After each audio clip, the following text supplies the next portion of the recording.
بادشاہ صاحب دا راته ووایه نن چې دا ستاسو کوم هنګامي پریس کانفرنس دی دا څه حوالې سره دی؟ بسم الله الرحمن الرحیم. داسې دا فواد خان چې دا زمونږ نن د امدادي سامان یو قافله دا منجرګي سوري لاندې موږ بونیر ته روانه کړې وه. خو چې کله هغې هلته د بونیر په حدودو کې داخل شو نو هلته په هغه ځای کې د ضلعې انتظامیې پابندي لګولې وه او زموږ نه علاوه نور هم ډېر خلک وو چې هغې بونیر ته امدادي اشیا په هغې کې خوراک او نور سامان شامل و هغه لېږه نو هغې مخکې هغې نه پرېښود او ویې چې تاسو به د ډیپټي کمشنر نه NOC رالی. په هغه سلسله کې زمونږ قافله او نورې قافلې چې څو نوې تلې د نورو ضلعو نه راتلې په هغه ځای کې ودرېدې هغې هلته سټاپ شوې او موږ نن دا پریس کانفرنس چې کوو نو د دې ضرورت ځکه پېښ شو چې موږ دا ګڼو چې دا سیلاب یوازې په ملکنډ ډویژن کې په ډویژن کې 9 ضلعې دي. په 9 ضلعو کې دا په شانګله کې راغلی دی، دا په سوات کې راغلی دی، دا په بونیر کې راغلی دی، دا په باجوړ کې راغلی دی او په یو ضلع کې یو ډیپټي کمشنر هم د داسې ناپوهتیا کردار نه دی ادا کړی چې کوم د بونیر ضلع ډیپټي کمشنر دا کردار ادا کړی دی. نو موږ دا ضروري ګڼو چې ستاسو په توسط ستاسو په حواله باندې د خپل امن جرګې د پیج نه موږ ډیپټي کمشنر بونیر ته دا یو میسج پیغام ورکو چې په خپله خو صوبایي حکومت هم او د ضلعي حکومت هغې څه کردار ادا نه کوو او د هېڅ هم نه او پښتو کې یو متل دی چې پردی خیرات اوس په خلکو باندې بندوي. نو لهذا دا ضرورت په دې وجه پېښ شو چې موږ د بونیر کمشنر ته او متعلقه چې څونه هغه سره ذمهدار خلک دي او هغې هلته ناکهبندۍ کړې وې او دا زموږ امداد د نورو خلکو امداد هلته نه رسېده دا د فوراً دا ناکهبندۍ ختمې کړي او دا NOC دا کوم چکر چې دی دا د پاکستان په تاریخ کې په لومړني ځل موږ واورېده. ګوره تاسو وګورئ دا آفتونه زلزلې سیلابونه نور قدرتي څونه چې کلیمیټیز ورته وایي دا همیش په ټول دنیا کې راځي او پاکستان واحد داسې ملک دی چې په دې کې ولس سماجي تنظیمونه هغې راپاسي او د حکومت نه د هغې کردار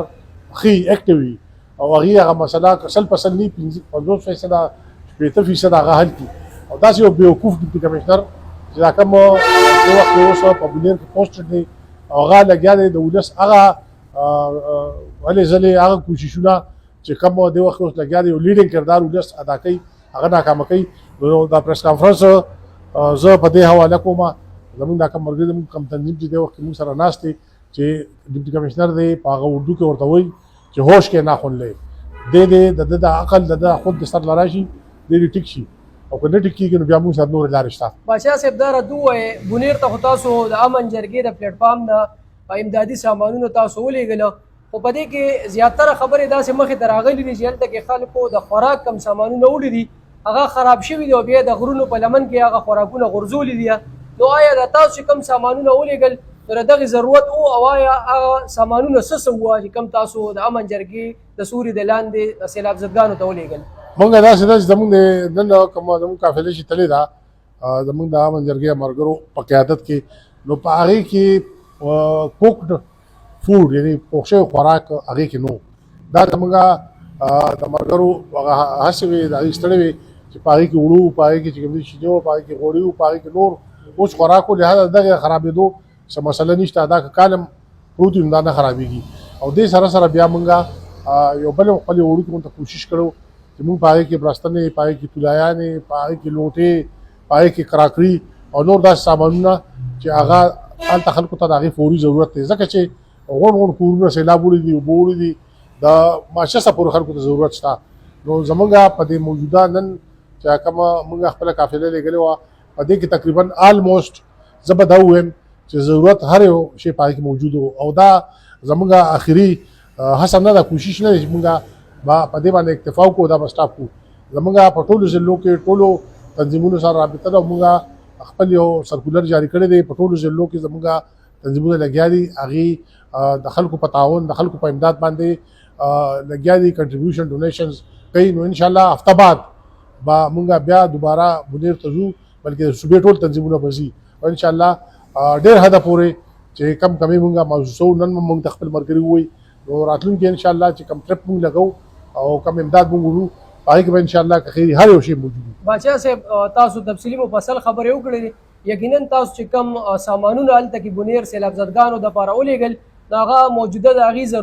ضروریات او هغه ضروریات د هغوی پوره شوه. په دې کې ستاسو د تحصیل چې کوم د امن جرګې تنظیم دی د هغوی د وینا مطابق په دې کې چې کوم دی 5.5 لکه خواوشا دغه چې کوم دی نو پیسې هم نغدې مغې وړي دي او دا به سیلاب زدګانو ته د امن جرګې د سوري د لاندې په حواله کېږي. وایه باچا صاحب دا کوم ناخوشګواره واقعه چې راغله په بونیر کې کم سیلاب راغی یا په باجوړ کې یا د شانګلې ذکر تاسو وکړو نو آیا جی په فیوچر کې داسې څه اقدامات پکار دي که چېرې الله دې نه کړي داسې حادثه بیا راځي او فوري د هغې مخنیوي کېږي؟ ګوره چې دا ستاسو دا سوال چې دا ډېر ژور دی. دا زه دا خبره کوم زمونږ د دغه علاقو کوم سیلاب زدګان چې دي هغې دې خفه کېږي نه، او چونکې علمي خبره ده، د پوهې خبره ده او فیکټ هم دی، حقیقت هم دا دی چې دا د اوبو په غاړه باندې یا د اوبو په منځ کې چې دا کوم آبادي شوي وه نو غټه وجه دا ده چې سیلاب غټ نقصان د دغه آبادو کړی دی. دې نه بره چې کوم آبادي وو یا په پراپر ځایونو کې چې کوم آبادي وو هغه ټیک وو. او دا کومه خبره چې تاسو کوم د دې تعلق د ریاست سره دی، د ریاستي ادارو سره دی. اوس پکار دا ده چې زموږ ریاستي ادارې لکه په بونیر کې موږ ته پته ده تقریبا د 1000 نه کم کورونه اوبه وړي دي، څه لږ تعداد 800 900 پورې تعداد دی. اوس دا کم سیلاب زدګان چې دي دا کم کورونه چې اوبه وړي دي د دې اوس ری لوکیشن پکار دی. دا ری لوکیشن داسې چې دا 900 کورونه دي لپاره په یو ځای نه چې داسې 200 کورونه واړه ټاونشیپونه جوړ شي او تیار کورونه مکمل with all facilities چې پای کې هر یو سهولتي دا خلکو ته حواله شي. دا ذمہداري دا سټیټ ته ریاست ته او دغه ځمکې چې دا د کوم خلکو وي چې دا سیلاب وړي دا داسې نه وي په دې باندې خلکو پیسې ورکړي دا خلکو اغشتې وي د دغه پیسو دی دغه خلکو له معاوضه ورکړي شي او مخکې د دې د آبادکارۍ لپاره دی حکومت یو اقدام او زه دا ګڼم چې زموږ د صوبې حکومت ته ښکاري داسې چې یا فاینانشلي کمزوری دی یا دې سره چې کوم دی پلانینګ یا داسې میکانیزم نشته دا کومه خبره ما وکړه چې دې په دې باندې عمل وکړي او دا مسله حل شي. دې سلسله کې الحمدلله شکر دی او دا په میدان کې ښکاري دا الخدمت په شان فعال مخلص غټ تنظیمونه یا ورسره چې کوم دی زمونږ دا نور د خدای خدمتګار زمونږ د ان پی او څانګه ده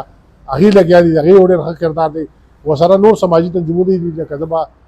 په دې موقع ذکر وکړم بدبني سیلاني ویلفیر ټرسټ دی داسې ډېر ویلوي فاونډیشن دي ایدي ویلفیر فاونډیشن دی داسې که زه نومونه علم په زرګونو دي. زما دا تجویز دی چې مونږ د پاکستان په سطح باندې چې دا څونه ویلفیر ارګنایزیشن دي فاونډیشن دي نور سماجي تنظیمونه دي دا راغونکو او دغه خلکو د آبادکارۍ لپاره د دې د کورونو جوړولو لپاره د دې چې نور څومره نقصان شوی دی موږ د دې سماجي تنظیمونو نه کار والو ځکه چې حکومت خدای تاسو نن دلته وینئ چې په ځای د دې چې دا کم خلک لګیا دي امداد هلته وړي هلته د خلکو هیلپ کوي د خلکو سره مرسته کوي هغې دا اپریشیټ کولو په ځای هغې د ویلکم کولو په ځای لګیا دي په هغې پابندۍ لګوي NOCs په شکل کې په نورو شکلونو کې. نو زه نه وینم چې حکومت که هغه مرکزي دی او که صوبایي دی هغې به په دې کې څه کردار ادا کړي. او زما خواست دی اپیل دی د خپل پیج په ذریعه باندې د امن جرګې د دې پاڼې په ذریعه باندې ټولو سماجي تنظیمونو ته چې هغې راپاشي او په دې کې یوازې بونیر کې نه چې زموږ په صوبه کې دا 15 اضلاع دي دا په کم کم ځای کې چې مالی نقصان شوی دی جاني نقصان خدای پاک دی کم خلک شهیدان شوي دي هغې دی خدای پاک وبخي او کم موجوده چې دي کم سروایورز دي الله تعالی دی د هغې چې کم کورونه تللي دي د هغې چې کم مالونه تللي دي د هغې چې کم مالي نقصان شوی دی الله تعالی دی هغې له د هغې معاوضه په یو بل شکل کې ورکړي. امین. باچا صاحب د ذرایع د وینا مطابق یو خبره ډېره لویه مخې ته راغلې ده په هغې کې دا وینا شوې ده چې کم د بونیر یا د نورو اضلاع کم متاثرین دي نو هغه متاثرینو ته د خپل حقوق نه دي رسېدلي. په دې کې داسې خلک مخې ته راغلي دي لکه د پاټلو په غاړه چې دا کمې چوپړې دي یا د دې نه علاوه داسې پېښور ګداګر دي هغه خلک تللي دي د ځان نه متاثرین جوړ کړي دي او د متاثرینو هغه حق لګیا دي هغې وخي. نو آیا د دغې لپاره جي څه اقدامات پکار دي؟ دا خو ډېر اسانه ده د دغه خلکو پته هم لګي چې دا مستحق دی او که نه دي یا دا سیلاب زدګان دي او که نه دي دا خو ډېره اسانه ده. دا څوک امداد وړي نو په هغه موقع باندې لږ د هغې سره چې کوم ID کارډ یا دې چک کوي ګوري دي بل که په دې کې بیا اسسټنس پکار وي نو هلته د ضلع درویش ته د هغې د دې سماجي تنظیمونو اسسټنس امداد پکار دی دا وړه خبره ده او غټه خبره چې کوم دا هغه دا ده چې اوس زما خیال دا دی چې د خوراک څښاک یا نور چې کوم سامانونه دي هغه سلسله تقریبا ښکاري داسې چې دا د هغې کومه څومره ضرورت و یا کومه کیپیسټي وه څومره چې پکار وه هغه پوره شوه اوس غټه خبره دا ده چې دغه متاثرینو د دغه کوم سیلابزدګان چې دي د هغې د مستقل آبادکارۍ دپاره په دې باندې سوچ وشي او د هغې د ټول نه اهم خبره اوس دا ده چې آبادکاري د دې ختم شي. ډېره مهرباني.